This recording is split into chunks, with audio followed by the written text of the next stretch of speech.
Welcome to part 2 of the Henrietta Mass Murders, the updated timeline.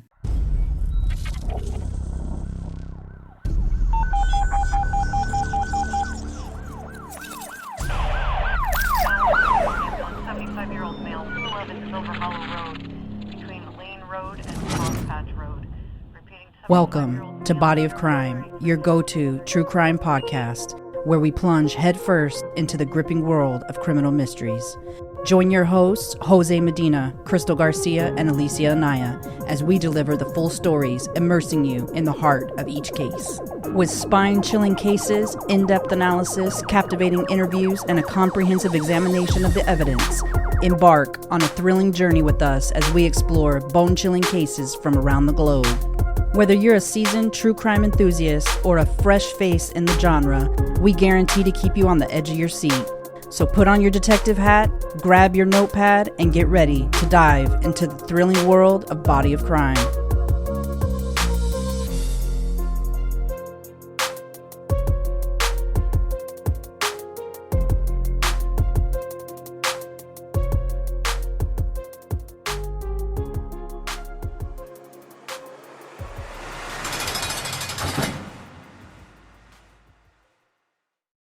So in 2017, right before Nailani took the case as the DA for Caitlin Babb's case and for the case against McFadden, a different DA had the case. And whether he was permanently assigned or just temporarily until Nailani took it, he had gone in for one of the initial hearings. His name is DA Ryan Ferguson, and that was on sometime in November, I believe, but shortly before Nailani took over.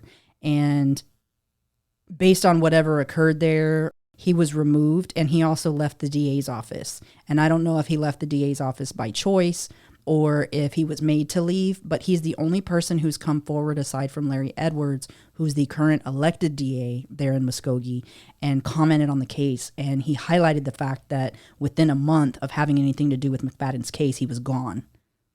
So I thought that was interesting. Yeah, that is pretty interesting. So then in 2018, they had the highest incarceration rate in the U.S. In January, on the 17th, LaDonna Jean McFadden texts Caitlin Lindsay Babb, who's 18 at the time, saying, "OMG, I'm so sorry. I don't even know what to say. I will make sure he quits bothering you like that, all that I can."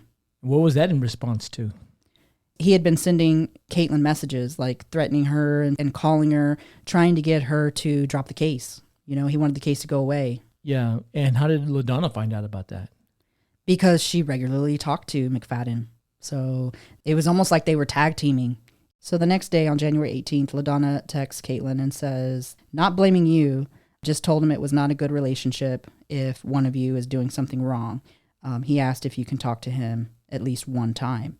Now, this message was written because Caitlin wasn't wanting to talk to McFadden, and she had been letting him know that. And when she would let him know that, he would give her a hard time as to why they should talk and different things of that nature. And as they're going back and forth, you know, he's speaking to his mom very regularly, and then his mom is turning around and relaying things to Caitlin of what she believes about what's happening and whether or not she thinks they should talk or what McFadden's saying. So no matter what Caitlin does, she can't keep McFadden away from her. Because she's being double teamed. Yeah. By LaDonna and by Jesse. Right. Then on January 30th, a non-issue preliminary hearing is conducted with his attorney and the judge. So this is something that takes place basically where not everybody's involved. Then on February 15th, LaDonna texts Caitlin again. So this time she's saying, "Let me think on it a minute about contacting them. I haven't spoke to him since the weekend. He started talking some crap that I told him I didn't want to hear, so I hung up on him. Not trying to get in your business, but he said, you won't tell him how you feel or whatever."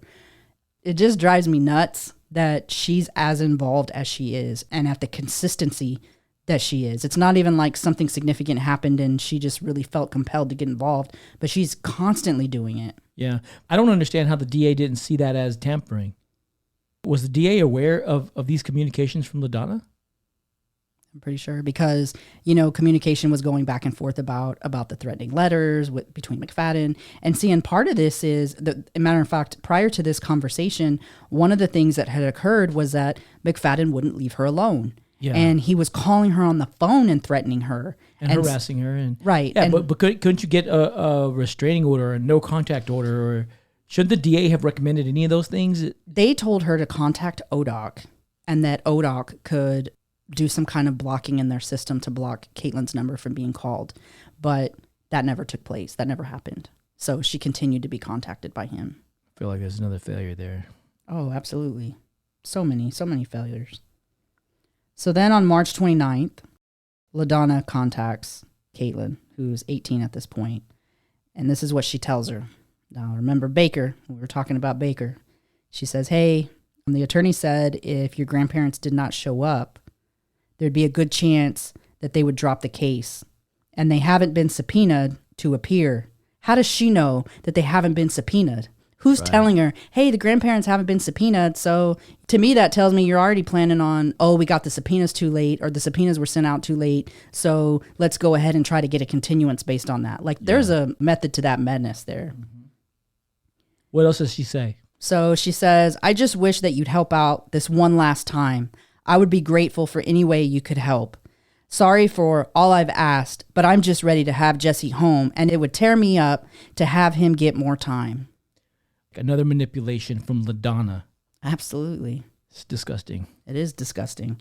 One of the things that Caitlin shared with me is that she's gotten a lot of flack from people in talking to McFadden and saying things like, almost like, hey, you're not a dummy, even though you were 15, you knew what you were doing or you knew what was happening. And what people don't understand is that not only are adults manipulated, men are manipulated. So this girl's being manipulated, and not just by him. She's being manipulated by his mother. Yeah. At the same time. So my question is, can she be charged with anything? I hope so. I truly hope so. Put her ass in jail. So then on April 4th, Don F. Baker, now mind you, this was March 29th. March 29th, and the subpoena hasn't gone out. March 29th, and LaDonna's reaching out to Caitlin, and Caitlin isn't biting. And then guess what happens? Less than a week later, on April 4th, Don F. Baker files a motion for continuance. And guess what his reason is? He's going to be out of state.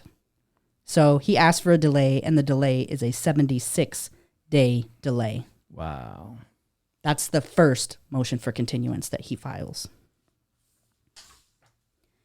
So then on April 11th, they receive a subpoena. So basically when you file a continuance, it's accepted and they push it through, then they go through the whole process of doing the subpoena and the habeas corpus again for the witnesses, and then whoever the inmate is to notify them of the next hearing. So that's what takes place on the 11th, a subpoena and a habeas corpus. Then on April 17th, Holly, who's 30 at the time, and Joseph or Joe Emery Guest have a vehicle loan origination or UCC initiation together in Westville, Oklahoma with People's Bank. Why do we throw that in there? Why is that important? That's important because this lets us know that during this time, not only is Holly married, but they have some financial things going on during this year. And it's important for the timeline because it lets us know where she's at during the timeline and what's happening. And mind you, this is 2018. So we know that in 2018, Holly's talking to McFadden. Jesse. Yeah. She's already having a relationship with Jesse. And oh, by the way, she's buying a car with Joe. Right.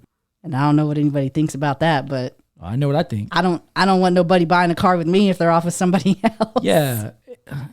And my question is, did Joe know that she was having the secret relationship, or was he in the dark? Was he a victim of her manipulation? Possibly, quite possibly.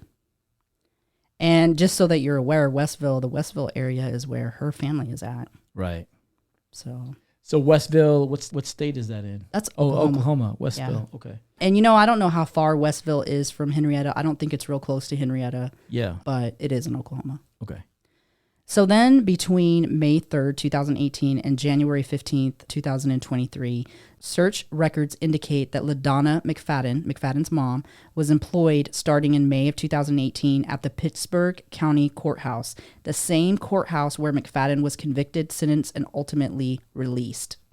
So that's very interesting to know that LaDonna was working at the courthouse. Right. We already know how she's treating a 15, 16, 17, 18-year-old Yeah. who her son's grooming and assaulting, how she's treating that person. What is she doing with his case when she's working at the courthouse that he was convicted at for the first-degree rape? What is she doing with all of that? And also the courthouse where they've already been plagued with all kinds of issues, all Legal kinds issues. of clerk issues. Clerks, and, DAs, everything. DAs, everything. So then on June 27th of 2018, another motion for continuance is filed. This is number 2. And it's filed by Don F. Baker, McFadden's attorney, with the reason unknown. This document didn't appear. And the same day as the scheduled preliminary hearing. So despite a subpoena being issued 2.5 months earlier, suddenly the same day of the hearing, he's like, hey guys, sorry, we can't make it. Hey, we have a reason. We want to continue this. So he already had done a 70-something day delay to get to this date. And then the day of, he's saying, hey, we need another continuance. Yeah.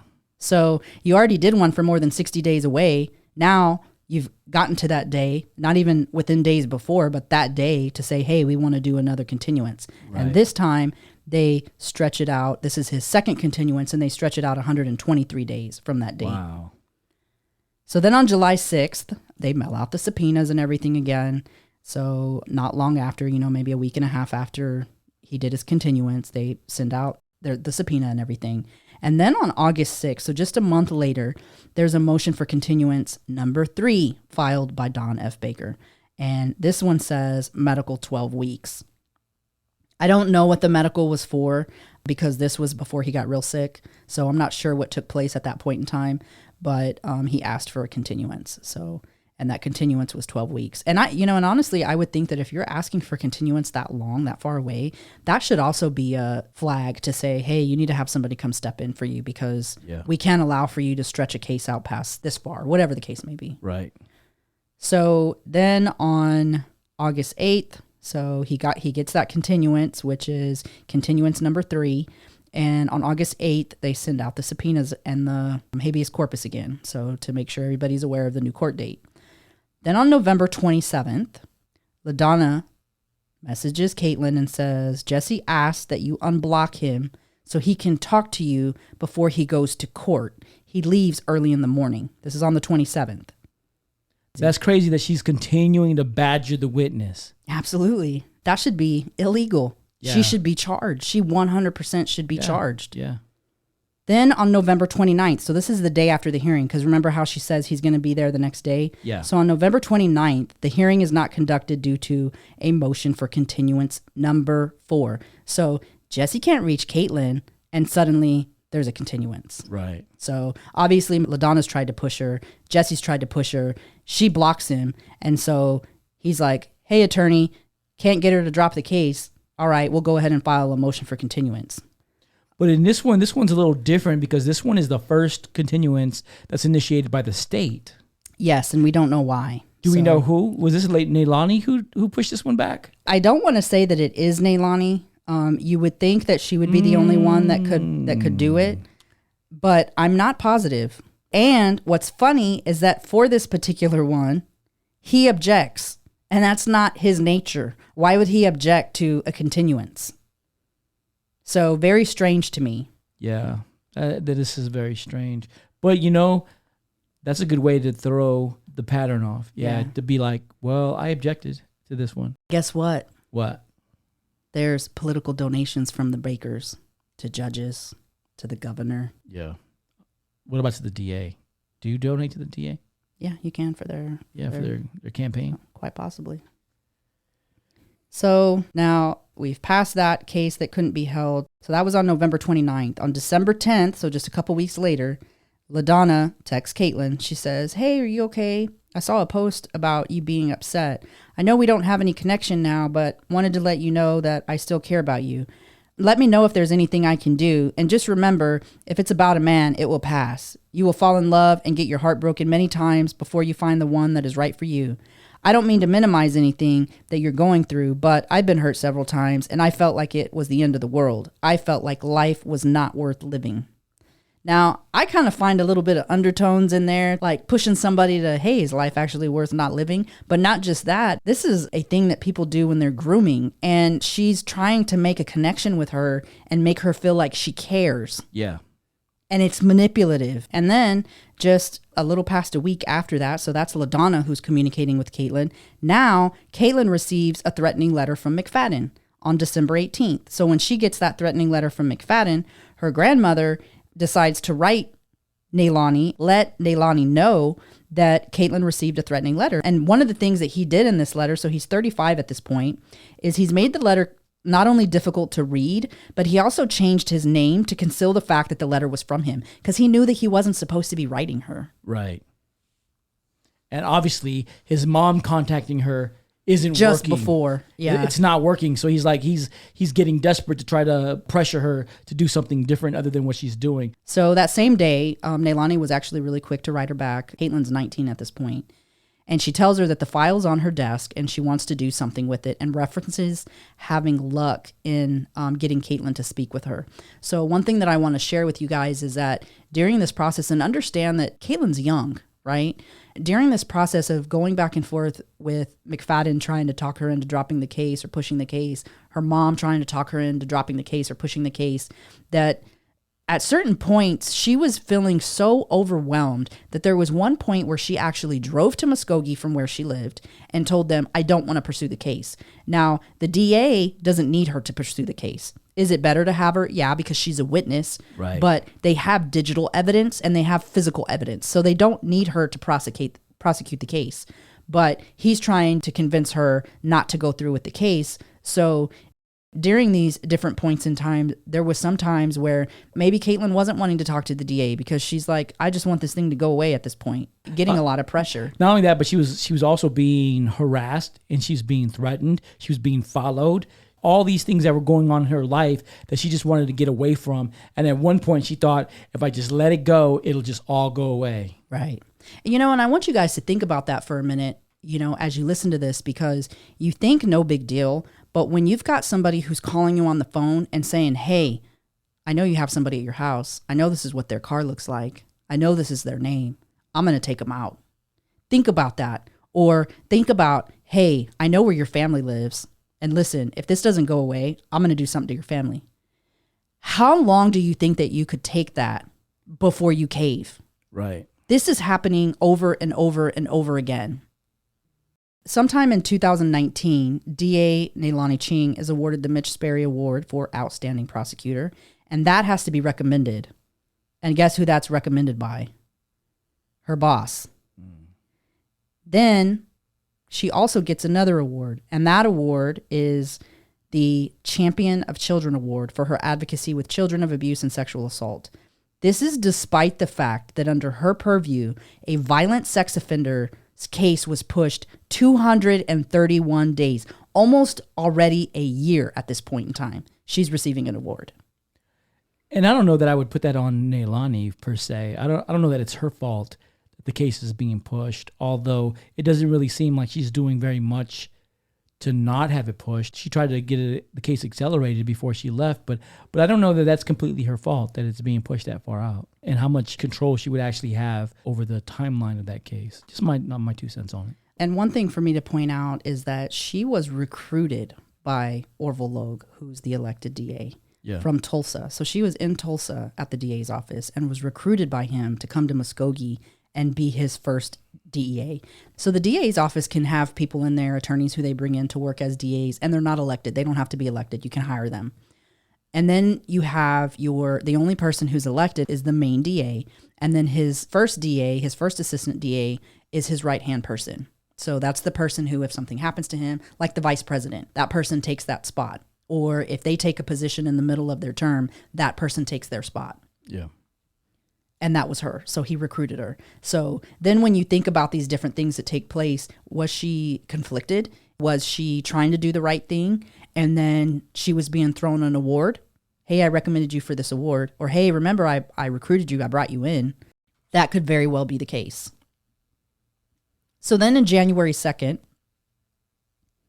McFadden and Caitlin Babb's family and Caitlin all receive a subpoena and a habeas corpus for the next hearing.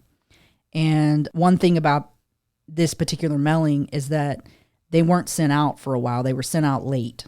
So on January 14th, the DA requests a continuance. So this is the second time that the DA requests a continuance.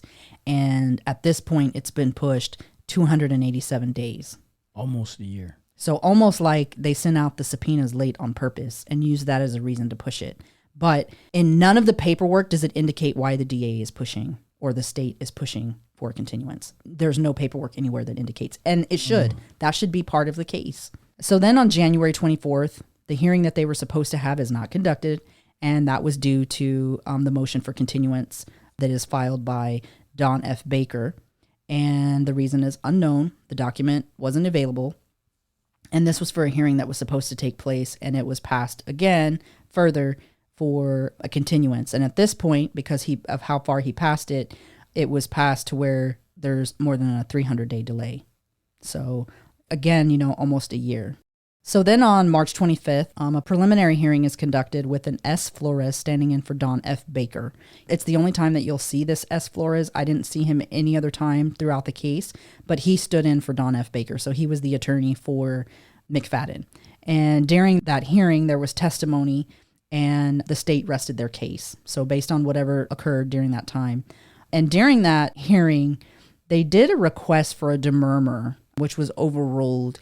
And basically what a demurrer is it's kind of a last-ditch effort to try to have a case thrown out when you feel like it's stretched too far or past a certain limit or something of that nature. Yeah. So it was an attempt by the defense to try to have the case thrown out. So they're trying to squash the case. Right.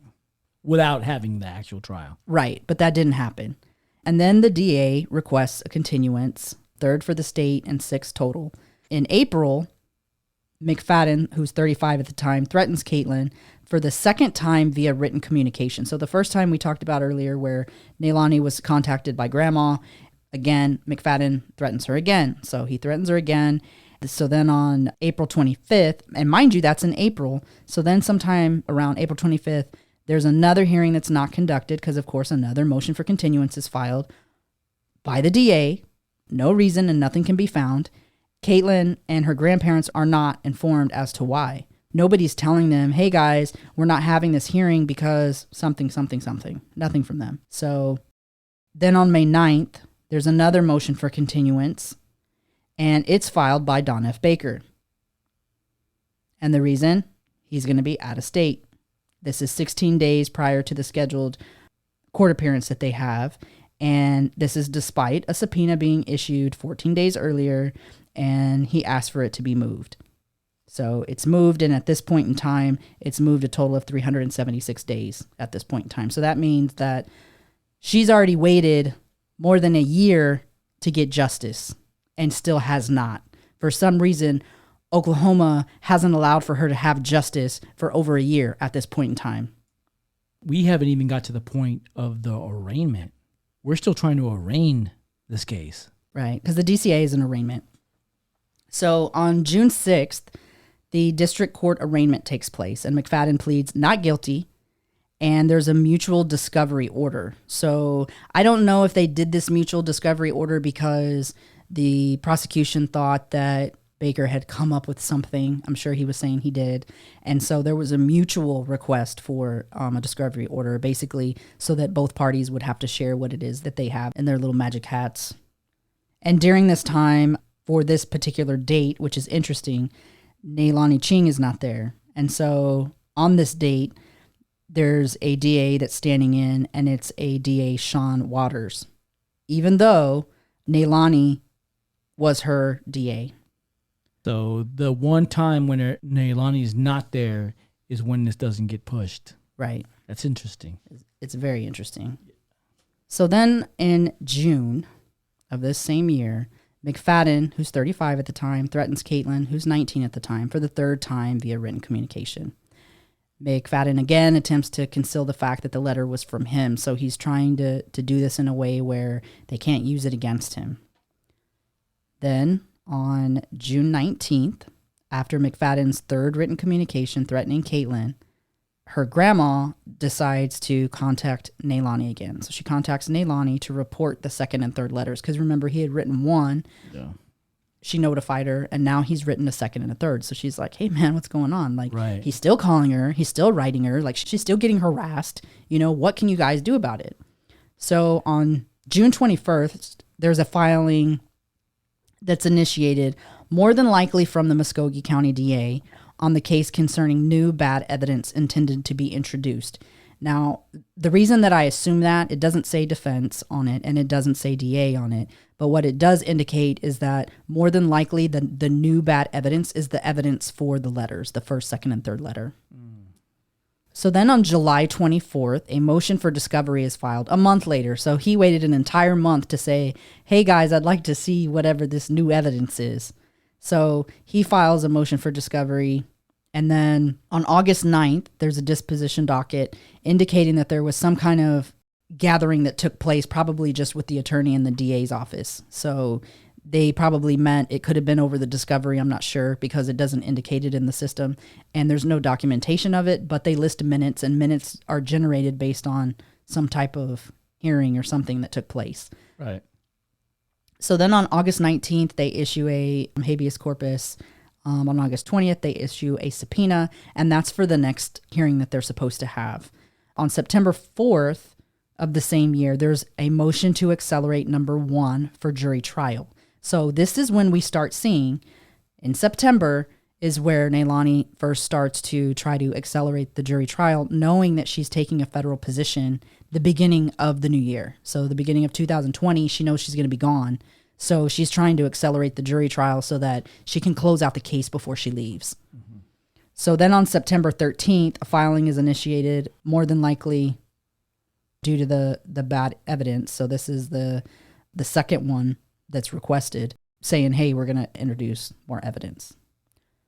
Then on September 25th, there's another continuance filed, and the reason is unknown, and it's unknown as to who filed it. It's not indicated, and there's no records that can be found on it. But the jury trial is reset. So then it's pushed to December 11th, 2019. Obviously, Neilani will not be there. Yeah. September 30th, jury trial number 1 is not conducted. That was the first date that it was scheduled for, and it's rescheduled for February 5th, 2020. Neilani definitely won't be there. Then on November 1st, Oklahoma Governor Kevin Stitt approved 527 prisoner commutations, which are early release or sentence reductions. Then just a few days later, Oklahoma made U.S. history when it released 462 prisoners in a single day. Why is this important? This is important because Oklahoma Governor Kevin Stitt had a platform while running for governor that, based on how we talked about earlier in 2018, they had the highest incarceration rate in the U.S. He wanted to lower the incarceration rate. So this was part of his prison reform plan. His soft on crime prison reform. So then on December 11th, this was when they had rescheduled the trial, and it's not conducted. A continuance is filed. Again, no indication as to why, and the jury trial is rescheduled for a later date. On December 31st, DA Neilani Ching, with the Muskogee County DA's office, has represented the state and Caitlin Babb for a total of 2 years, 1 month, and 2 days, leaves unannounced. There's no handoff conducted, and Caitlin and her family are completely unaware. DA Neilani Ching leaves the Muskogee County DA's office, promoted to an assistant U.S. attorney or federal prosecutor. There's no appointment and no press on her move. So those things are a little bit odd. The reason that we say December 31st, because I actually believe that she left a little bit before that, but the way her resume is listed and the way that she's listed on LinkedIn, it indicates that she was at the DA's office through the end of 2019. However, sometime in November, there was some communication between Caitlin Babb's family and Neilani, and they indicated that Neilani was no longer there, and that was in November. So a little bit of a transition period where she wasn't actually there working. Right. Yeah. She could have been had some kind of leave or something like that. Yeah, transitioning and moving from one place to another. Right. So then now we're into 2020. Oh man, this is the year of COVID. The year of COVID. So in 2020, on January 3rd, a new habeas corpus and subpoenas are sent out. And on January 6th, there is a request for discovery and a brief in support filed.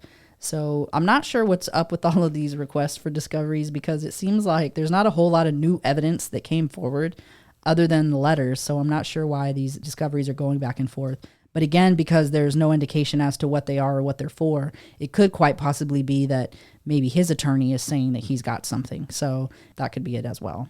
So then later that month, on January 23rd, a continuance is filed again, reason unknown, and the jury trial is reset, this time to March 11th, 2020. Then on February 5th, of course, that was the day that the trial was supposed to be conducted, and it wasn't. And of course, we don't know why. And then it's rescheduled. So then on March 11th, this is when it was rescheduled for, and it also is not conducted. And there's another continuance filed, also that there's no reason as to why it was rescheduled. Then on March 19th, there's a habeas corpus that goes out. On March 20th, there's a subpoena that goes out for the new court hearing, which is June 17th, 2020. Then June 17th rolls around, and the trial is not conducted. Yet again, a continuance, and we do not know why, but it's pushed to August 11th, 2020. I will say this is during the height of the initial COVID, where everything was shutting down. Right. So a lot of these unknowns could be tied to COVID after April. Quite possibly. So then on July 23rd, Sam McCoy and 3 members of his leadership team are fired within 6 months of a report to the DA, Carol Iskey, concerning treatment of an inmate in the Okmulgee County Jail, starting with Sam McCoy on July 23rd, 2020. He says that the Okmulgee Police Chief, Joe Prentice, and Okmulgee County Sheriff, Eddie Rice, told him to mind his own business and keep his mouth shut. And what he had reported to Carol Iskey was a situation that occurred in the jail that the Okmulgee County Sheriff would be responsible for. And it was a situation where an inmate was basically beat. And of course, they're trying to say they were doing the right thing. And he's like, clearly we were not. And he even made the comment, like, we had been sued before. And he's like, I knew very well that this was not the proper behavior. And so I wanted to let somebody know so that it could be corrected, so that we're not put in that situation again. So who is Sam McCoy? He was head of the Okmulgee County Jail at the time. Okay, so Sam McCoy, who was the head of the jail in Okmulgee, is reporting to the DA that there is a human rights violation. Right. And then you have Joe Prentice and Eddie Rice saying, mind your business. Right. That's what's happening here. Right. Okay, I just want to make sure I understood that correctly. And then just so you know, so Eddie Rice is the sheriff for Okmulgee County, and then Joe Prentice is the police chief for Okmulgee, the city. Right. So both of them had responsibility in this situation. But then on August 11th, this is the next trial that was supposed to take place, it also isn't conducted, and there's also a continuance filed again. It's now pushed to December. Notice it's pushed to December, which means it's pushed past October, when we know that McFadden ends up getting released. So it was pushed late enough so that it can't be used as a reason to keep him in prison. So ODOC reviewed his records in July to see if he would be eligible to be released. It makes sense to me that if his records were reviewed in July, then in August, now they're doing a continuance. And coincidentally, they're moving it to past October so that he can get out before there's a hearing. Right. So on October 30th, there is a obtaining cash and merchandise by bogus check and false pretense warrant that's dismissed the same day that McFadden's released. And he's released despite at least 3 Class X infractions, and he's not released on bond, and there's no probation. So he actually doesn't even get bond until later when they figure out he's been released. So knowing that he has an active case that he would typically be arrested for, right? They allow him to get out. They don't put him on probation, and there's no bond. Right. I got you. And in order to let him out, they had to close out, they had to dismiss that warrant. And if you look at the warrant when they dismissed it, which, oh, by the way, has been pulled offline now, you can't find it. Yeah. But I have it. They list that it's been dismissed and that it's in the best interest of the state. So it's in the best interest of the state that they dismiss this warrant and let this predator out. Wow. So they let him out, and when they let him out, his first survivor, Crystal Strong, isn't notified. His second survivor, Caitlin Babb, isn't notified. So then on November 3rd, so just a few days later, Caitlin, who's now 21 at this point, and McFadden, who's 37 at this point, he's been released from prison, and on her social media pops up somebody she might know. And lo and behold, it's McFadden. So she, who is fearful of her life because of all the threats she's received and all the pushing and prodding she's received from both McFadden and his mother, she goes crazy looking for, did he get released? So she starts looking him up to try to see, like, hey, what's going on? Like, something's up. And she finds out he's been released. Wow, that's how she found out. That is how she Whose found job out. was it to inform her that he was being released? Who dropped the ball here? I don't know who's officially assigned to do that in Oklahoma. Typically, the state determines who's responsible for doing that, but the DA should have been informed. His attorney would have known. And so she should have known, and she should have known days in advance because he should have had a bond hearing, which she should have been included to be at. Right. And that didn't take place. So she finds out on November 3rd. So on November 4th, her and her grandmother and everybody is contacting the DA's office trying to get the DA to do something about this. Hey, he's been released. There's no bond. There's no nothing. Like, he's just been released out into the public. Like, this is an issue. And on November 4th, I believe that their office was closed, but they continued to reach out to him between November 4th and November 12th. On November 10th, there's a bench warrant that's issued, and it says failure to appear. And this is in relation to McFadden's release without being taken to county jail. So they initiated this warrant. So when you see this warrant in his records, that's what that warrant is for. Gotcha. During our first initial timeline, we didn't know what that warrant was for. Right. And we thought maybe it was due to him not registering as a sex offender. But now we know that that warrant was issued because he got out and they weren't supposed to let him out. So that was a way of getting him back into the system. But you know, one of the things that I think they used in order for them to be able to do that is that there was a requirement when he got out of when he had to report specifically to them.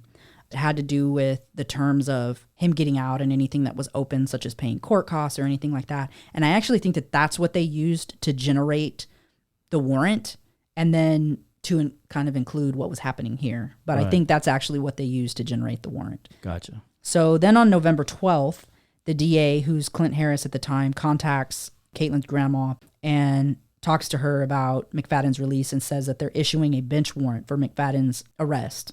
And this is 8 days after the initial call to the DA's office. So he contacts her to let her know. And that had taken place. They had already issued the bench warrant 2 days prior. So that same day, Caitlin, when she hears that they've got the warrant, that afternoon about 2:30 p.m., she calls the county where he's at, which is the county where his mom's house is at, where he's staying when he first gets out. And she tells them, hey, I know that you have this bench warrant and let me give you the guy's address. And so she calls him and she gives him his mom's address. And by that next day, so the next day, pretty close to the same time, on November 13 at 2:06 p.m., McFadden is arrested at his mother, LaDonna Jean McFadden's house and taken to the Muskogee County Jail. He remains in the Muskogee County Jail between November 13th and November 17th, and he's held on just $10,000 bond. Wow. And I truly do not understand when you have somebody in this type of scenario, why you would have their bond so stinking low. Yeah. It's guaranteed they're going to get out. Yeah. It's $1,000. Yeah. So then on November 17th, of course, he's released from the Muskogee County Jail because he posts bail. In December of that same year, December of 2020, the Websters moved to Oklahoma. December 13th, an emergency protective order is issued to LaDonna Jean McFadden due to an incident with Cody Ray McFadden. And one thing that I just want to point out about that we've probably talked about before is that when this incident took place, McFadden was there because he's mentioned in the protective order that was filed based on what had occurred. And Cody was really upset. It doesn't say why he was upset, but he was very upset. And he was threatening everybody who was present.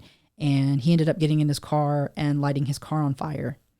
And one of the things that we have kind of theorized has taken place is based on McFadden's history that he quite possibly molested his brother. And by his brother getting out and now being around him, now he's older, he's an adult, he's no longer a kid, it's creating some mental issues for him. And the things that he's been doing throughout the years, all of the going to jail back and forth, the arson, the abuse, treating people bad, substance abuse, all of those things are indicators of child molestation. Do we have any evidence that Cody ever went to go visit his brother in prison? We can probably get that. That's something that we can probably try to get. Yeah. My guess is going to be that he never did. Yeah, my guess would be that he never did either. And I know that from what I know about the case, that Cody and LaDonna McFadden didn't have a very close relationship at all. They didn't. And we don't really know why, right? But we can speculate. It had to do with, who his father was or how he came into the world, whatever the case is. But when Jesse gets out of prison and his mother welcomes him with open arms, that could be a point of contention for Cody, especially if our speculation is correct and he was sexually assaulted by his older brother. Who was used to covering things up. Yeah, exactly. And has now just brought him in with open arms as if, he's all that in a bag of chips. Right.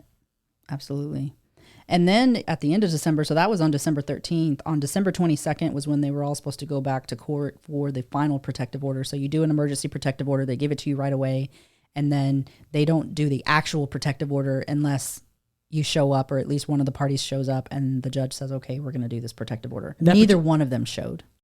So then in 2021, so now we're to 2021, on January 8th, Pittsburgh County Court Clerk Cynthia Ledford was arrested.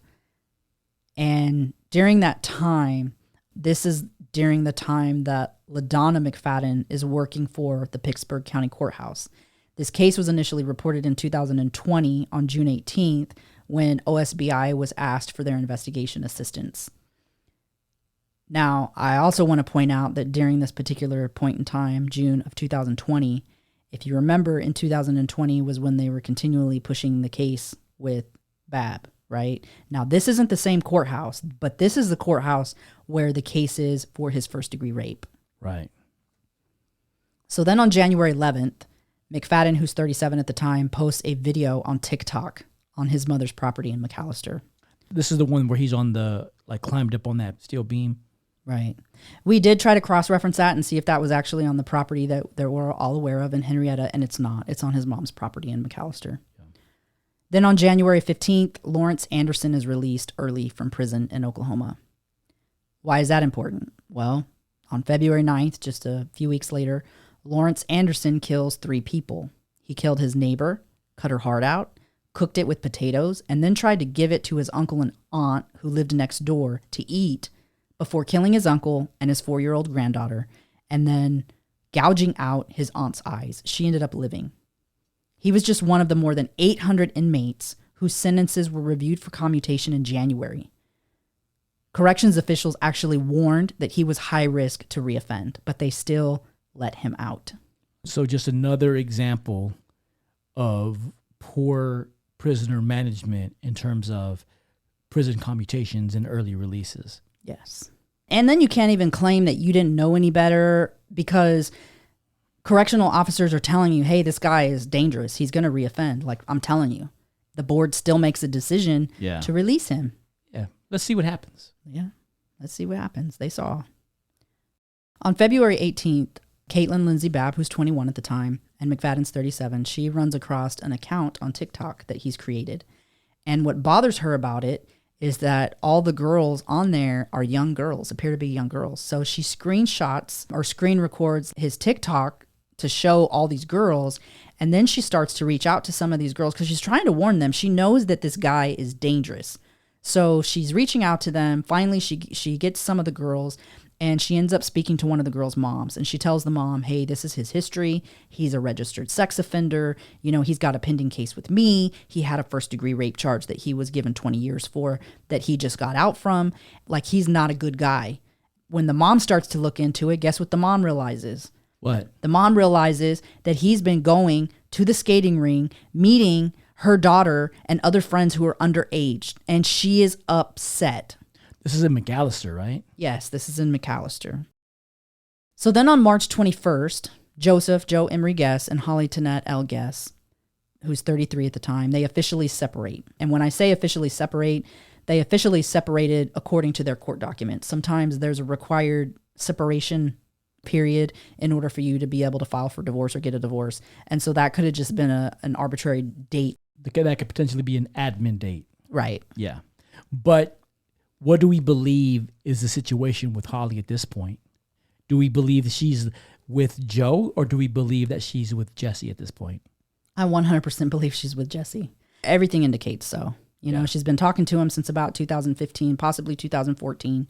And in all that time, she's been talking to him for more than 5 years now. He's released, and she's moved to Henrietta, Oklahoma.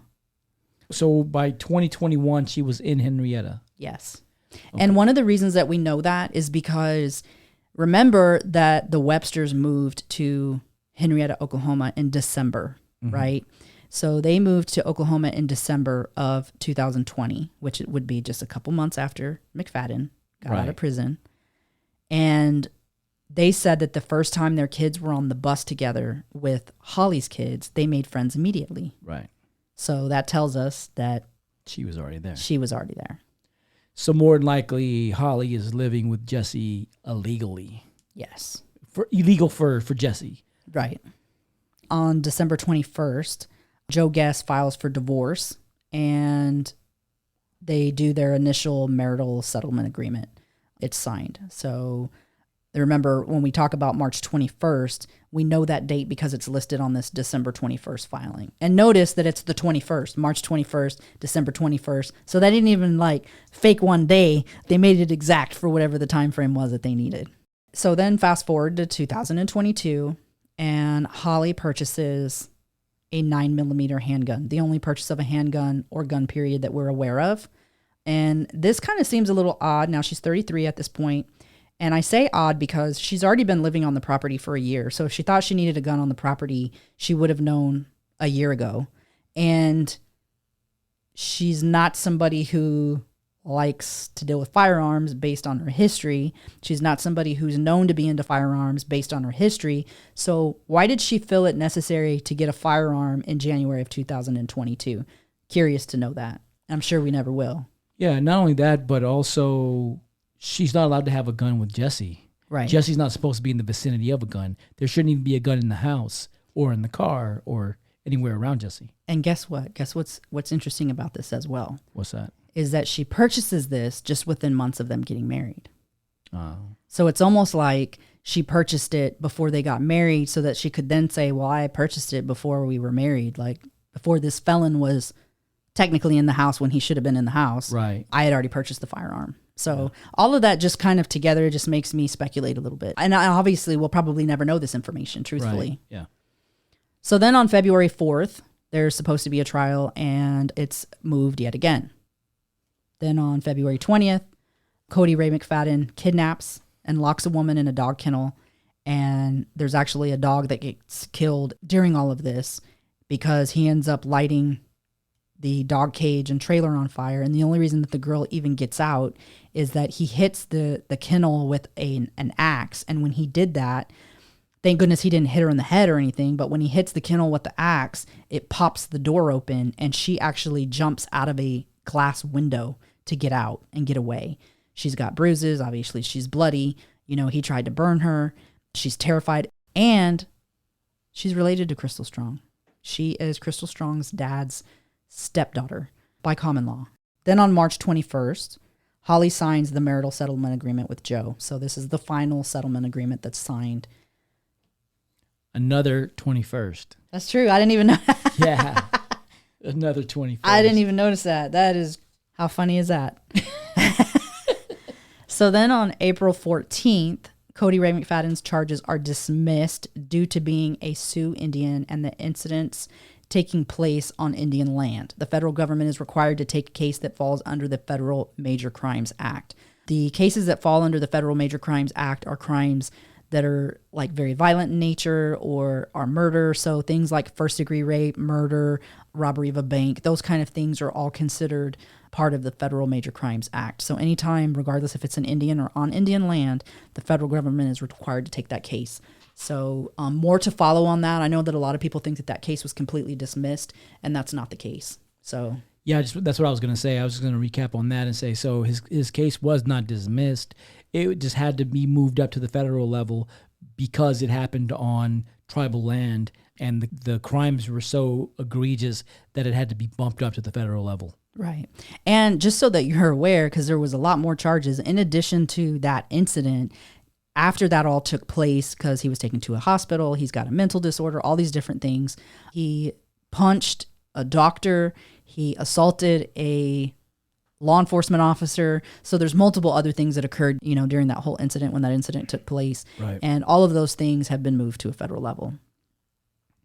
So then on May 2nd, this is the next jury trial that is not conducted, and it's moved yet again.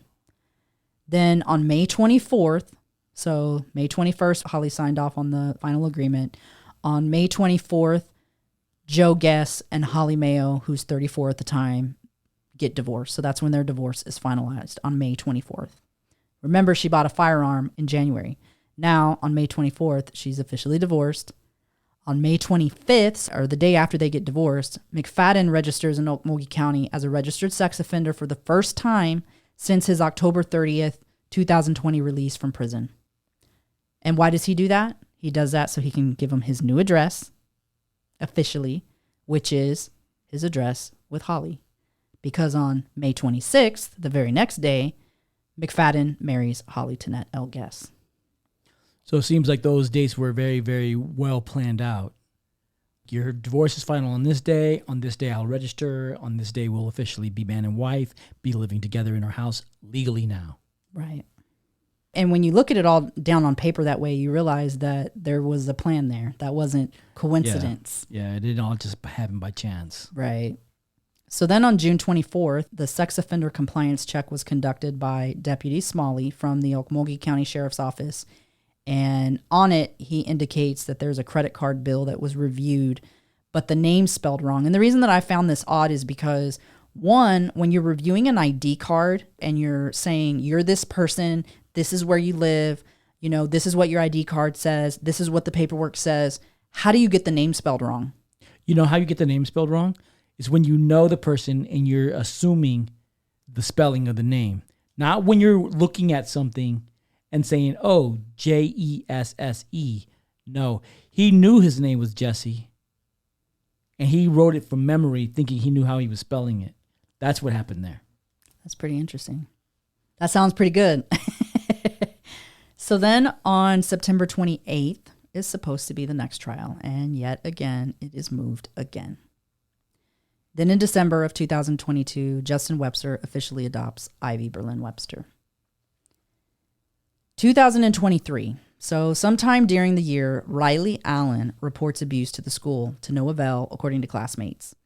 This may be from Westville, Oklahoma, and not involve McFadden. And the reason that we say that is because we've tried to find the parents for this girl, and we actually have documentation of it on our Facebook group. If you go check out our Facebook group, there's documentation of the conversation where the girls from her school are talking about the reports.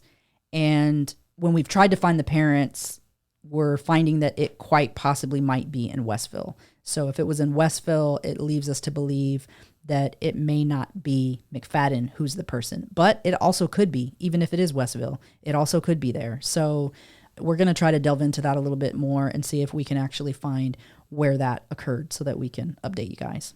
So then on January 15th, search records indicate that LaDonna McFadden, McFadden's mom, was employed starting in May of 2018, like we talked about earlier, at the Pittsburgh County Courthouse. So this is the last time frame where you see LaDonna's name associated with the Pittsburgh County Courthouse in 2023.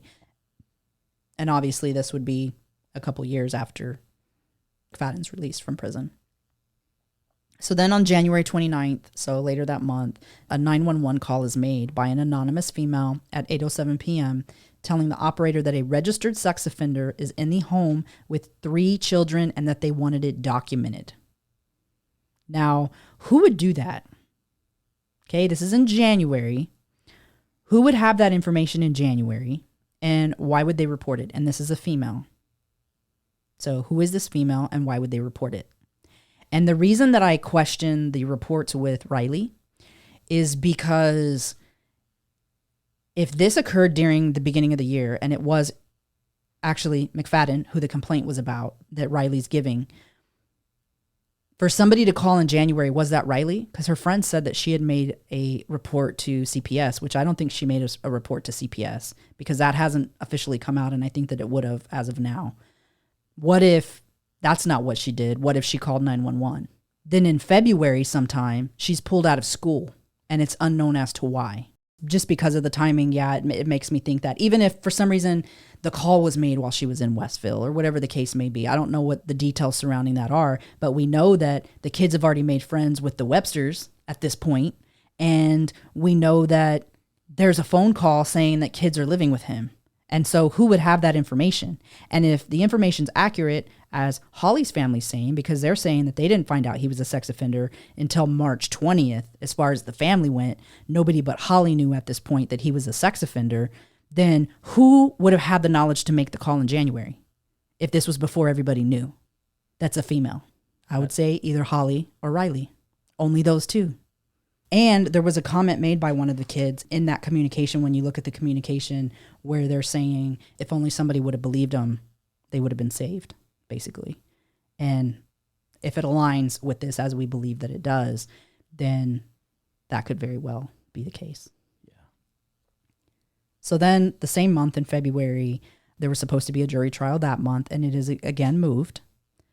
On February 19th, at 8:17 p.m. So this is now just barely a month, not even a month, a couple weeks after the anonymous phone call of the female. On February 19th, James Fleming, who's the ex-cellmate of McFadden, contacts the Henrietta Police Department to see if they have a registered sex offender list for people in their town.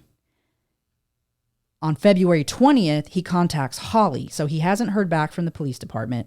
On the 20th, he contacts Holly and basically just making small talk with her. And one of the things that he said to her was, hey, I saw that your name changed to McFadden. And of course, he's assuming, obviously, I know that McFadden was in touch with her and creepy, you know. And she says, yeah, we got married. Me and Jesse got married. Now, he's come out on TV and said that he didn't want to come out on the phone and tell her, hey, you married a really dangerous guy, because he was worried that McFadden might be monitoring her phone. And so he didn't want to say anything like that. So then on February 27th at 6:46 p.m., he receives a message back from the Henrietta Police Department letting him know that the state has a public registered sex offender list. So it took them more than 7 days to even respond to him to tell him, hey, no, we don't. I will say that one of the reasons that they do have a county one is that, and Oklahoma is one that would definitely fall under this, but if you have tribal land or if it's unincorporated land, then that falls under the jurisdiction of the county, which would be the county sheriff. And the land that the McFaddens were living on when the murders took place is considered unincorporated land. So that fell under Okmulgee County. So he was required to register with Okmulgee County. And if you're on unincorporated land, you're supposed to be treated like a transient.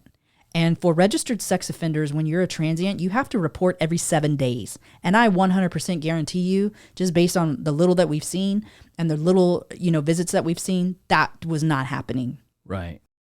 So then February, that same day, so a couple hours later, or a little less than a couple hours, James Fleming lets the Henrietta Police Department know that there's a predator with multiple offenses in town. So basically he's like, hey, I get it that you guys don't have a registered sex offender list, but there's a dangerous dude living in your city, and I just want you to know. So fast forward to April 29th. Remember that there's the phone call that occurred in January saying there's a dangerous dude. There's February that occurs where somebody's saying, hey, there's a dangerous dude in your town. Now in April, on April 29th, which is a Saturday, Annika Kramer, who's a friend of Tiffany Guest, was invited to the McFadden's residence that weekend. Said, hey, we might go to the mall in Tulsa. We're going to hang out, have a sleepover. It was kind of a last minute deal. And Annika was like, no, can't do it this weekend, maybe next weekend. And so she turns Tiffany down for the sleepover. So then by that night, so now, as we all know, both Ivy and Brittany come to the sleepover at the McFadden's residence. And they're both friends of Tiffany. And Ivy is Tiffany's best friend. They're joined at the hip. Ashley, who's Ivy's mom, actually talks about how she was getting ready to give Tiffany a key to their house. That's how close her and Ivy were. And, very close friends. And obviously, Ivy's mom trusted Tiffany. That night, the girls are spotted at a place called the Main Event. Now, the Main Event is kind of like a Dave & Buster's If anybody knows what Dave and Buster's is, like a arcade type place where they have food and everything, a place that kids would want to hang out. It's not a club, but it's a place that kids would want to hang out. And they were spotted that night there. And there's been some talk that possibly they were spotted at Brahms and Walmart. And I'm not sure. I'm guessing that Brahms and Walmart was also Saturday as well, April 29th, because I don't believe that anything has been said about Sunday. And it makes sense with the timeline that there was no spottings on Sunday. So it would actually be odd if they were spotted on Sunday, considering that everyone was under the impression that all the girls were in McAllister on Sunday, because that's what Jesse had kind of pushed the idea that they were going to be in McAllister. So it would be odd for them to be in town in case they were seen by anybody when they were supposed to be somewhere else. Right, that's true.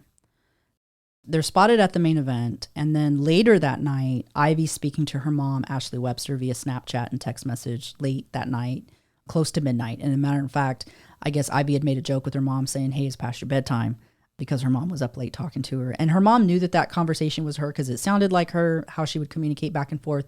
And she was also sending her selfies. She knew that was her. Yeah. There was no doubt. So then on April 30th, which is Sunday, early that morning, Ashley Webster, who's Ivy's mom, gets a message from Ivy's phone that said, going to McAllister, be home around 5. The Websters today do not believe that was Ivy. At the time, I think she thought it was a little bit out of sorts because that didn't really sound like how Ivy communicated with her, but like she could have been in a rush. She just wasn't thinking anything crazy. She had no reason to think anything crazy because Ivy's been there several times before throughout the last couple years, and they've never had any issues. Her mind isn't even going in that direction. But it is raising the flag. But it is raising a little bit of a flag. Like, that sounds kind of weird. Odd. Yeah. So then that night, around 5 o'clock p.m., which is when this message from Ivy indicated that she was going to be home, Ashley receives a phone call saying that their service wasn't really good and that the kids would be home later that evening. And that's coming from McFadden's phone. And she thought it was a little bit odd that it wasn't from Ivy, but she's like, oh, well, they're having bad cell service, and he was basically like, oh, I walked to a place where I could get enough service to contact you. Again, she's thinking this is kind of weird, but again, her mind's not going to a really dark place because her daughter's been there before. Right. It's another flag, but not more than that. Right. So then this same day, so still April 30th on Sunday, McFadden calls his mom in the evening telling her that he's not going back to prison and he's thinking about killing himself. This is speculated to be around 6 o'clock p.m., somewhere around that time. A couple hours later, just before 8 o'clock p.m., McFadden contacts Caitlin Lindsay Babb on Facebook, and he sends her a message from an account called Holly Days that we believe might either be Holly's or Holly's business account, telling her, I did exactly what I promised I would do when I got out. I got a marketing job, making great money, and was being advanced. Been there 2 years now and made a great life like I promised I would do with you. Now it's all gone. I told you I wouldn't go back. This is all on you for continuing this. And I think the important part of that message is now it's all gone. Right.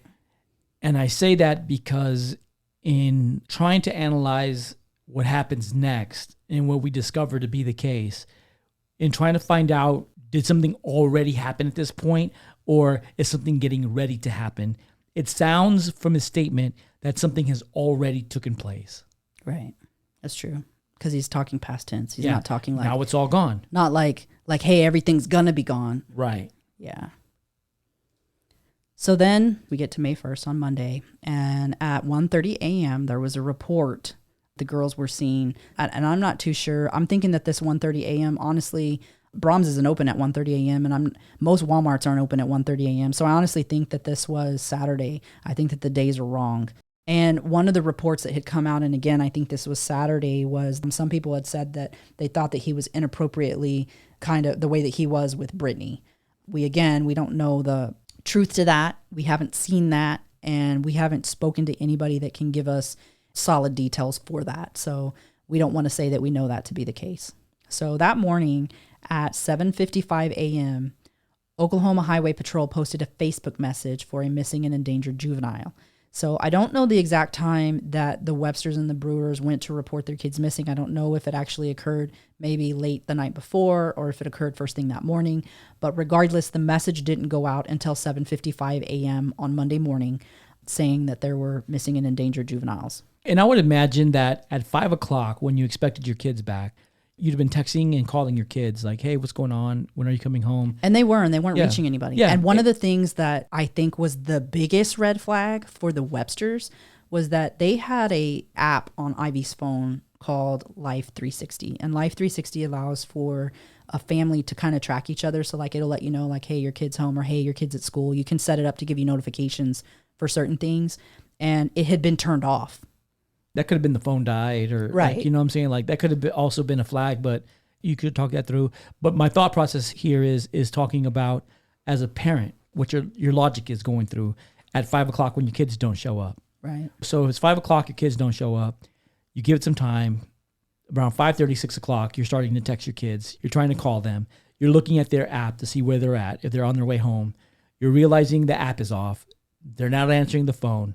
So now you're resorting to calling the adult that went out. You're trying to reach Holly. Which is what happened. Yeah, you're trying to reach Jesse, and you're doing that for a couple hours, and then you're probably setting a timeline and saying, if I don't hear from anybody by 9 o'clock, 10 o'clock, I'm going to the police. Right. And that's probably how that kind of played out. So I would think that somewhere Sunday night, they would have been at the police station filing hey, my family didn't come home today, and they were supposed to be home at 5. I don't think they would have waited to the next morning to escalate that. Right. And not just that, but during that time frame as well, they haven't had anything happen before that led them to believe that they should be thinking in a very dark manner. You know, they're just thinking, hey, the kids are staying out too late. They had bad service. Maybe they left late and they can't get a hold of us. Like they're thinking all the things that anybody would think when you haven't had any reason to think badly of somebody before. Right. So then at 10:21 a.m., an endangered missing advisory is sent out, kind of like the Amber Alerts are. And a lot of people have questioned what the difference is between an Amber Alert and this endangered missing advisory. An Amber Alert is basically, hey, kids are missing. And states are different as to when they'll send these out, like what the criteria is. Some of them are more free with sending out Amber Alerts, and some of them they only do it under certain circumstances. But in this circumstance, they do it when they believe that there could be somebody in danger. It's not just a matter of, hey, somebody's missing. They really believed that danger was imminent. That is why they sent out the message the way that they did. And of course, at this point, the police realize that he's a registered sex offender and they see that he's got a pending case. So by the time all this is coming together and the parents are saying, hey, our kids haven't come home, our daughters are about this age. Oh, by the way, the daughters are around the age of Caitlin Babb. The daughters are around the age of the girl he assaulted that landed him in prison. So this is all becoming hey, this can't be a unique coincidence. It was of more importance to them than just a typical Amber Alert. So I would assume that somewhere around this time is when Joe Prentice, the chief of the police, is notified of the Walmart footage, somewhere in between this time. I'm not sure at what point he was notified of the footage. I'm guessing that it would have been close to this time. After this alert goes out, they start getting information. Right. And that's when people are saying, hey, I saw him here, I saw him there. And, you know, people don't always remember exactly the day and time either. So those days and times could have been off a little bit. Yeah. But they did review a Walmart video that they believe might be the last time that the girls were seen alive. And I believe that was Saturday night, late Saturday night. So the sheriff has a deputy that moonlights as security for Walmart. Yes, that's true. Yeah. And so he uses that connection to go in and review the footage and confirms, yes, this is Jesse. And oh, yes, by the way, he has how many of the girls with him at that time? I believe 2 that they saw in the video, as far as I know. Okay. But it's possible one could have went another way or waited in the car or anything like that. Well, and typically you don't all stay together when you're at the store anyway. Sure. So they could have been separated. But at the time, who they were specifically looking for was Brittany and Ivy. Oh, yeah. They weren't necessarily looking for, hey, where's Holly and her kids? They're looking for the girls who have been reported missing. Right. Then at 12:45 p.m. that day is the last time that a cell phone's pinged on or near the property of Holly's, and Tiffany's signal is lost. At 1:25 p.m., the Okmulgee Sheriff's Department, armed with a failure to appear warrant and search warrant, show up. They notice that the front door is ajar, and Eddie Rice, who's friends with Joe Prentice, brought him along instead of the Henrietta Police Department. And why does that stand out? A couple reasons. So we already heard what Joe Prentice and Eddie Rice said. His boy Eddie Rice? Yeah. What they said to the guy who reported something to Karoliski that was going on. We already know how those two were together to be able to even say that to him. And then when you have a case where you're showing up and you think you may need help, first of all, the person who has primary jurisdiction is the person whose jurisdiction it's in. And because this was unincorporated land, that was Eddie Rice. He was the primary agency. Why he brought an agency who's like further down the road as opposed to the local police department beats me. But if you're trying to get help and you're trying to get help quickly, it makes sense that you get the closest agency possible. Which would have been the Henrietta Police Department. Right. Which did not. It did not come happen. to the, yeah. And we actually have some documents here from when the medical examiner released the autopsy summaries. And one thing that's interesting is that with the timeline, because I remember when they officially reported about what time they showed up to the house, they say they showed up to the house somewhere around 1:25 p.m. But when I look at the autopsy report, I see that OSBI was contacted at 11:58 a.m. Obviously, that time is pretty off, right? How did you contact OSBI at 11:58 if you were standing at the gate with warrants at 1:25 p.m.? How did you do that so many hours earlier, and why? Right. So the timeline is off. Right, the timeline's off. And then the other thing is that it says that his body was found at 3:23 p.m. When Eddie Rice did the press conference in front of McFadden's house, he said that they found the bodies about 3 o'clock. Yeah, maybe he could be a little bit off. It was before 3:30, but they certainly found the bodies after 3. But he says about 3. And so I don't know if we consider that to be a little off. I would say that's ballpark close. Now, the 11 o'clock versus the 1 o'clock, that's way off. That, like, you wouldn't confuse 11 with 1. Yeah. So that seems odd to me. So before you even showed up with the warrant, you're already calling OSBI saying, hey, we're going to have some bodies. How do you know that? Right. How do you know that? They say that when they show up that they see the door ajar, the front door. They already have the failure to appear warrant, which is the warrant for him not showing up for his jury trial, not even a court hearing. It's a jury trial. There's a whole jury panel that's there waiting for him, and he doesn't show.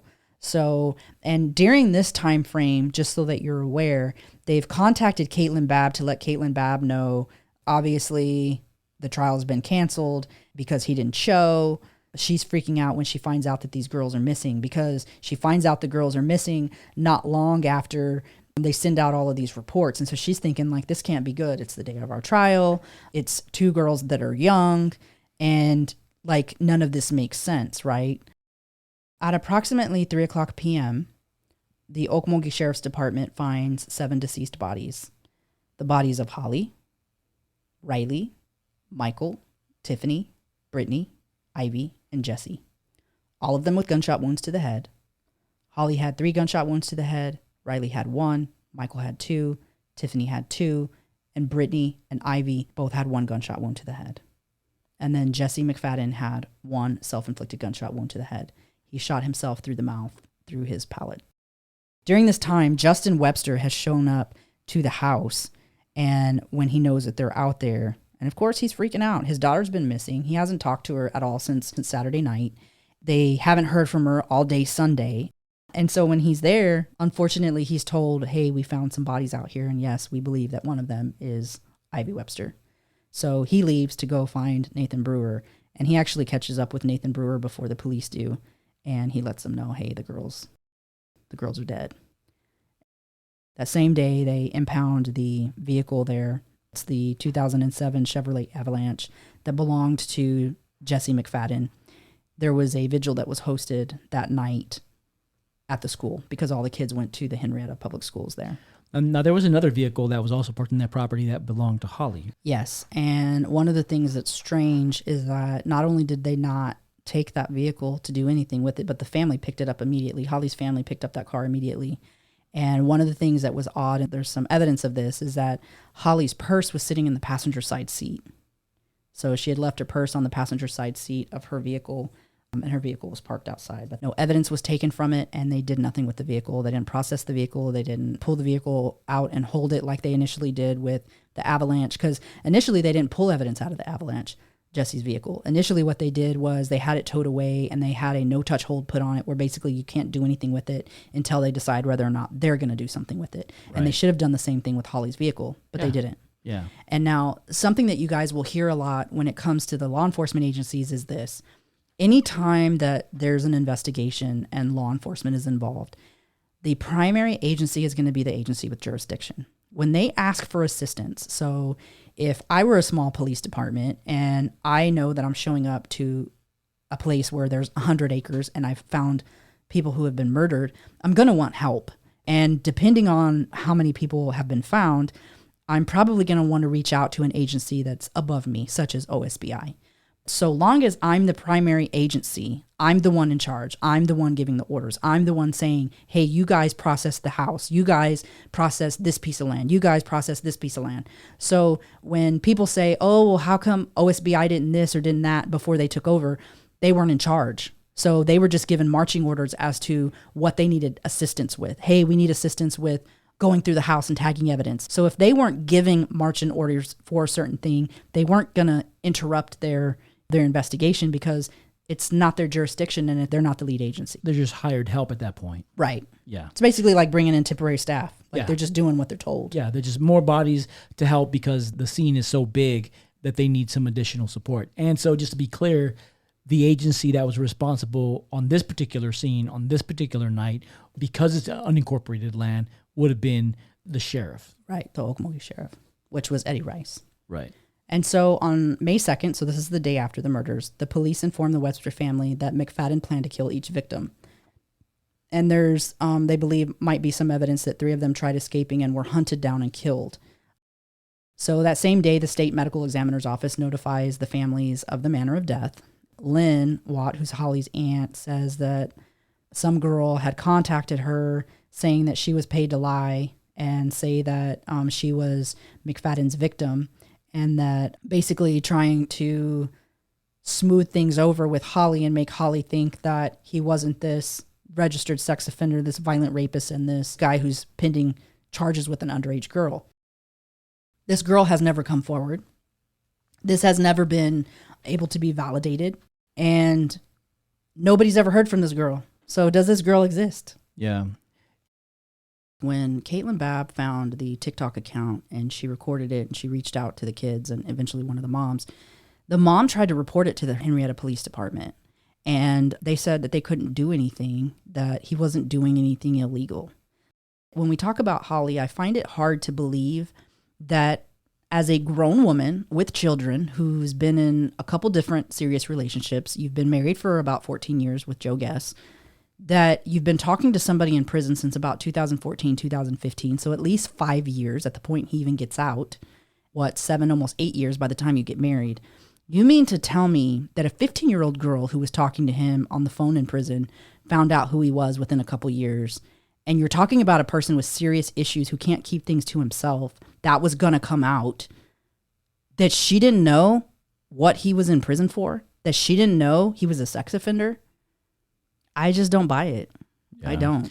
From my understanding of some of the conversations that he's had with Babb, they were of a violent nature, very telling of who he was and his demeanor as a person. I would believe that that would be consistent with his conversations with Holly. I would think that the conversations he had with Caitlin would be very similar to the conversations he would have with Holly. Right. I will tell you that there's a lot of things that occurred throughout the time that Caitlin and McFadden were communicating, whether that was relationship-wise, grooming-wise, throughout that whole process, where it's just very evident what a dark, sadistic person he is and how much he can't refrain from doing a lot of things that he does. So I really find it hard to believe that Holly wouldn't know. Now, I do believe that anybody who has children, I'd like to believe this because people hurt their children as well, but I'd like to believe that maybe she wanted to believe the best in him. Maybe she believed he had changed. Maybe he had convinced her he had changed. I don't know. I would like to think that she wouldn't want to put her kids in danger, and I would like to think that she didn't see something like this happening. I think the interview with Caitlin Babb is going to be very telling as to what potentially Holly was aware of at the time that she brought McFadden into her family. So the law enforcement agencies that were involved in the investigation were the Henrietta Fire Department, the Henrietta Police Department, Okmulgee Police Chief and Crimes Task Force Commander Joe Prentice, and the Okmulgee County Sheriff's Department, who's the lead agency initially, Eddie Rice, and the Oklahoma State Bureau of Investigations director would be Angela Spurlock. I don't believe that Angela Spurlock was on the scene. She'd be like the top person for OSBI.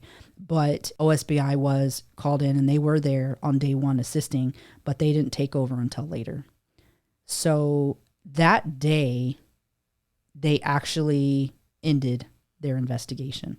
So keep in mind that this is a property with 100 acres. This is a house that a family of 5 lived in, and their investigation ceased on day 2, not even a full 48 hours. I don't even think even a full 24 hours. They ceased their investigation. And one of the things that occurred almost immediately was that Holly's family came in with a U-Haul and started bringing stuff out. And when some of the other families found out, they showed up.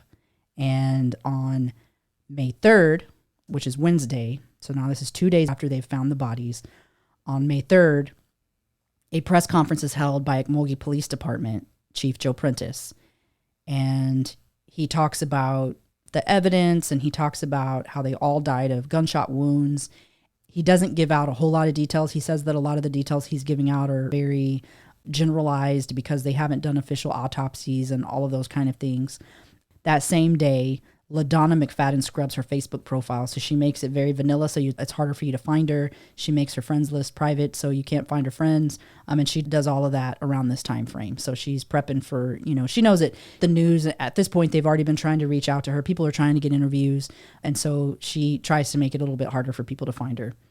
ODOC, Kay Thompson, releases an explanation on McFadden's release. According to ODOC, McFadden was compliant with stipulations. When you look at the things that she says, basically what she talks about in this particular notice is that he reached the 85%. He had earned the early release points by the time he reached the 85%, because what happens is you earn the points from the time you enter prison to the time you leave.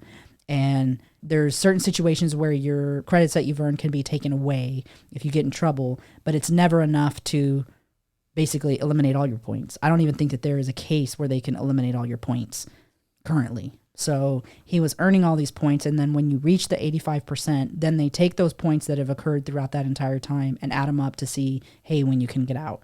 And so when they added him up, he was able to get out on October 30th, 2020. What a crock of shit. Yeah. It's crazy. Crazy to me that you can have 10 infractions in prison, 2 of which are sexual in nature, 1 of which was a rape accusation that I don't even believe they completed the investigation for. The guy received a rape exam, and then you have a pending case and you let him out of prison. Yeah. On good behavior. Yeah. The other thing, too, is that you earn 2 at different levels. So when you first arrive, you're earning at like a level 1, and then you go up to a level 2 and 3 and 4. 4 is the highest one. Throughout most of his prison time, he was at level 4. I don't know at which point and for how long they reduced him, but for most of the time that he was there, he was earning at the highest level, which I want to say is like 40-something days a month. More days than there are in a month. So how is he going to lose enough points to where once he reaches his 85%, because he has a long sentence, where it's even going to matter how many points he lost? At the point that he committed a crime with the sexual assault, that right there should have stopped the clock of him earning any kind of points, and it should have given him more time. They absolutely should. Because that was a crime. Then when he committed the crime with Caitlin, that should have, again, stopped the clock and should have added more time. And you know what's funny to me is that, you would think that ODOC and that the state would have common sense. And common sense would tell you he's had 2 sexual-related infractions while in prison, not even out in the open, out with normal society. He's had 2 infractions while in prison. And he's had 1 that was a law violation with an underage minor while contained. What do you think he's going to do when he's not contained? Come on. Yeah. Common sense. Common sense, yeah. So then on May 4th, the Websters go inside the McFadden home after the Okmulgee County Sheriff's Department releases the scene, and they unearth crucial evidence that was not seized, to include Ivy's cell phone. That was probably one of the worst injustices that I've ever seen. Absolutely. You know, I have to say that the Websters have had such incredible composure that I've seen, because I've never been through what the Websters have been through. And I don't know how I would respond in some of the situations that they've been in. I don't know how I would respond if I walked into a house and my daughter's cell phone was there and you're doing the investigation. I would immediately think y'all are not competent enough to do an investigation where my child's concerned. Like, I know I would think that. So, and I think that in this case as well. I think they've messed up enough that OSBI was right to come in and take over the investigation. Yeah, but OSBI should have came in and arrested whoever was supposed to be doing the investigation for the injustice of not even Absolutely. I think that they need to be held releasing the crime scene. Let me tell you something. Somebody who watches CSI could do a better job than they did. 100%. This is to you, Eddie Rice. To you. Yeah. A kindergartner could have done a better crime scene investigation than Eddie Rice. One thing that I will say is that, you know, of all these things that they found in there, talking about somebody who's got a history of having sex with people who don't want to have sex with them, you have a history of somebody who likes underage girls, then you've got these underage girls who have been murdered, and then you don't process the inside of the house. Why? Because you assume that the person who killed him is dead because he killed himself. How do you know there's not somebody else involved? Right. Like, what kind of policing is that? Because even in an active shooter, even though typically it's only one shooter, every police department is trained to clear the building and make sure there isn't another shooter. Right. So why in a murder case would you assume, oh, this is the only guy? It's basic. It's freaking basic. Yeah, it's ridiculous. So then on May 5th, which is Friday, the Websters enter the McFadden residence a second time after another release of the scene by law enforcement agencies. And guess what? They find more cell phones amongst other items. 2 chances to get it right. And they still got it wrong. You know what? I bet the Mayo's made out with more stuff in their U-Haul than OSBI did. Absolutely. It's a shame, Eddie Rice. It is a shame. So then OSBI takes on the investigation as lead agency at the request of the Okmulgee District Attorney, Karoliski. Remember that name? Karoliski is also the name of the DA who the incident was reported to in the county jail where somebody was fired and where Joe Prentice and Eddie Rice had something to say about it. Can't be a coincidence. Can't be a coincidence. Nope. So then when this takes place, the governor, who's Governor Kevin Stitt currently, he charges the Secretary of Public Safety, Tricia Everest, with overseeing how things play out. So Tricia Everest, we're hoping you do a good job. Well, what's ironic is that we still haven't heard anything from Tricia Everest on this case. I don't even think she's ever. Maybe she doesn't even exist. Maybe she doesn't exist. Are you out there, Trisha? Yeah. Are you out there? Yeah. I can't believe they haven't even done a press release to say, hey, this is where we're at with the case. This is what's going on. To let people know that it's simply investigated. The most common comment that I've seen online about this case is, why is nobody still investigating this case? You know, I'm honestly starting to feel like they're just wanting it to die down. Like they're hoping that it dies down and nobody is, you know, because then nobody's going to keep digging and nobody's going to keep. And why would you want that other than if you're not doing the right thing, if your motives are not right? You know, it's really frustrating. And as a community, I can't even imagine. First of all, I wouldn't want to live in that community after this took place because the law enforcement was incompetent. The way that they're responding is incompetent. Right. I don't feel like these families are getting justice. And so I wouldn't want to live there, you know, and some of those people probably can't afford to move out of there. But I would like to think that there's people who are leaving because I wouldn't want to be associated with a community like that. And don't get me wrong, just because there's people in that community who aren't good doesn't mean that there aren't people in that community who are good. I'm sure that there are. Yeah. But I wouldn't want to be associated with agencies that are not going to have my best interest at heart. Right. Yeah. I think we deserve an update from Tricia Everest. Absolutely. Somebody needs to reach out to her office and say, hey, Tricia, you need to give us an update on what's going on with this investigation. We haven't heard anything. The only thing that is keeping people's interest right now is the release of the autopsy reports. And beyond that, we haven't heard anything else about this case. We don't know where they're at with the digital investigation, with the online investigation. We haven't got any updates. And I think it's a shame. Absolutely. So then on May 6th, which is Saturday, law enforcement agencies were informed of a storage facility. No evidence was seized, as law enforcement said that it only contained pool supplies, though the McFaddens did not own a pool. So that seems odd to me. Yeah. Because why would you pay for a storage unit with supplies to something you don't even own? So that's a little bit off to me.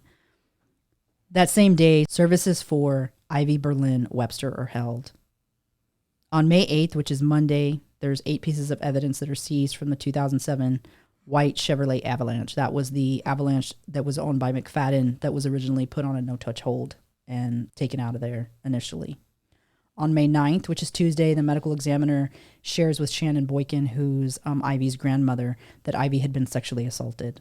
And what we know as of now, based on the summaries that have been released, both Ivy Webster and Brittany Brewer were both sexually assaulted. Others that were released did not indicate any sexual assault, and all of their tox screens were negative except for Brittany's, who had some alcohol, and Holly's, who had a medication that she was taking that can be taken either for depression, and it can also be taken for certain eating disorders like bulimia. And then she was taking another medication that's typically taken for, it would be considered like an upper type drug. It's called phentermine. Those were the only things that were found. But guys, I've seen one of the summaries. Actually, I've seen 2 of the summaries. I've seen one in depth for Holly and one in depth for Jesse. And in neither tox screen did they test for marijuana. And guess what? There was marijuana gummies found in the home. So why did they not test for marijuana? That makes no sense to me at all. Well, they would test for alcohol, but not marijuana? Yeah. You didn't see any alcohol in the house, that I know of. I'm sure there was probably alcohol in there, but you saw these marijuana gummies and you didn't test for marijuana.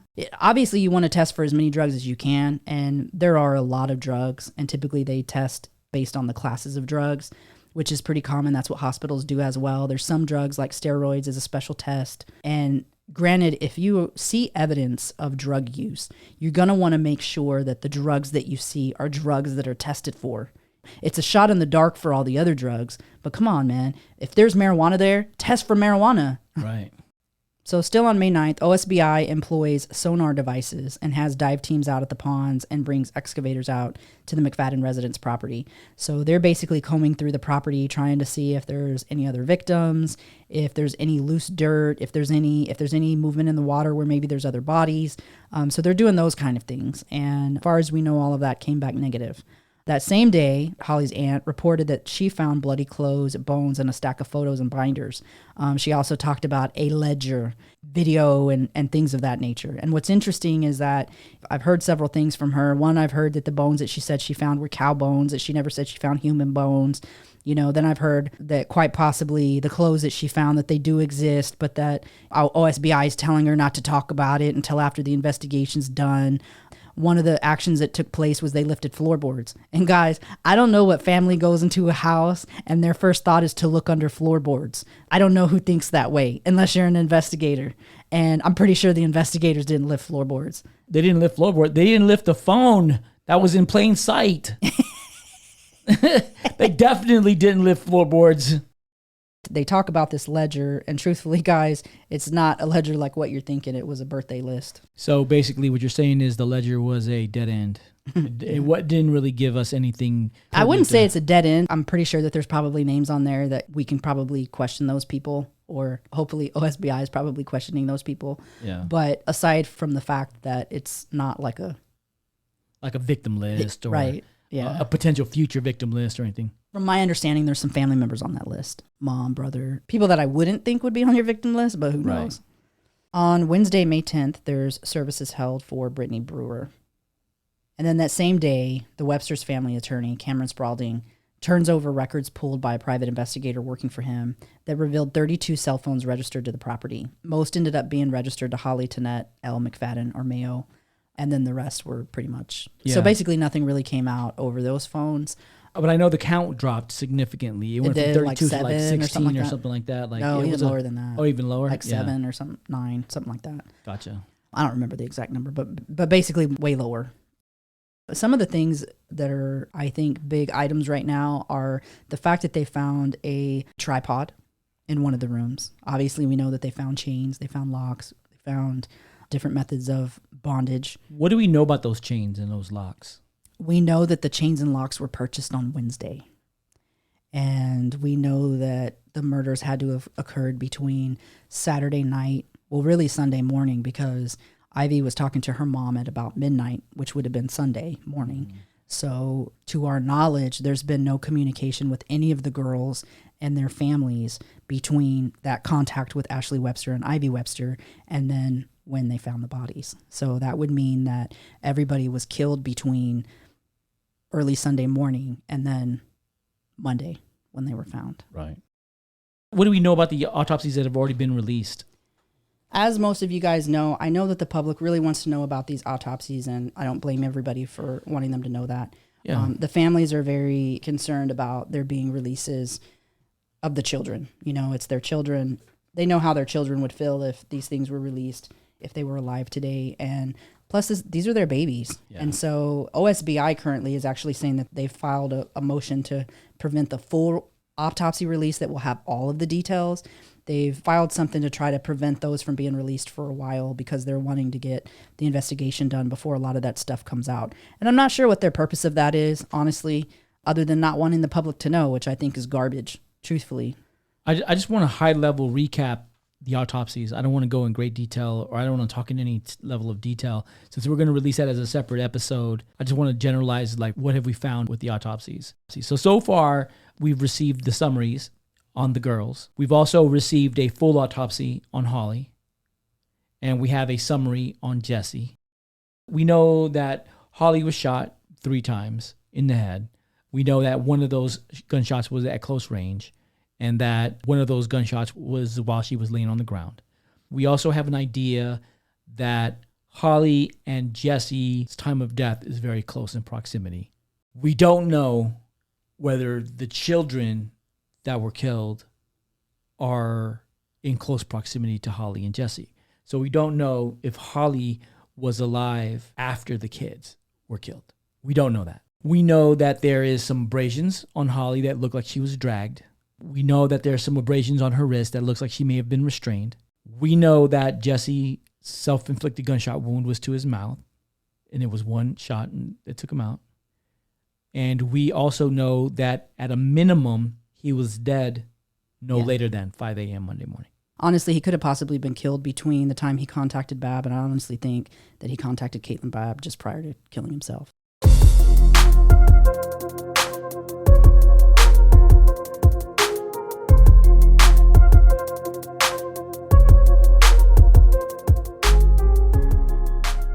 And that's a wrap on today's investigation, fellow detectives. If you found this episode both enlightening and captivating, then please subscribe to our podcast show and our Patreon. Leave a review and hit that like button. Share our podcast with others and engage with us on our website and social media platforms. You can find us on all major podcast platforms as well as our website at www.bodyofcrimepodcast.com, where you can access all of our episodes and bonus content, including valuable resources. By expanding our community, we believe we can make a greater impact in our pursuit of truth and in shedding light on crucial cases. If there's a case that you'd like for us to cover or a personal story you'd like to share, please don't hesitate to contact us through our website. We always welcome your feedback and suggestions. Until next time, stay sharp, and thank you for tuning in to the Body of Crime Podcast. Bye.